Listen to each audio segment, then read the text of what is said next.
52 anyos na drug suspect, arestado sa operasyon ng mga otoridad sa Matanog, Maguindanao del Norte. Patrol Woman Judy Ann Alibo, ibalita mo.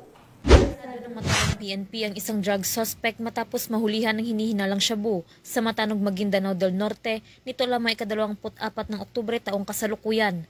Kinilala ni Police Captain Junior S. Abas, Chief of Police ng Matanog MPS ang suspect na si alias Rick, 52 anyos na residente ng naturang lugar.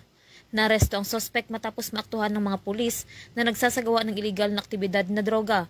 Nakuha mula rito ang 3 silyadong plastic sachet na naglalaman ng hinihinalang shabu na may tinatayang timbang 0.14 gramo at nagkakalagang 1,013 pesos at isang improvised glass tutor.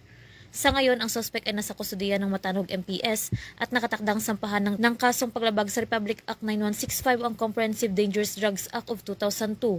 Muling tiniyak ng Maguindanao del Norte PNP ang patuloy na pagsisikap para sa kaligtasan ng publiko, kalakip ng suporta sa adikain ng bagong PNP para sa bagong Pilipinas, serbisyong mabilis, tapat at nararamdaman. Mula rito sa Riyon ng Bangsamoro, ako ang inyong PNN correspondent, Patrol Woman Judy Ann Alibo, alagad ng batas, taga-taguyod ng Balitang Pulis.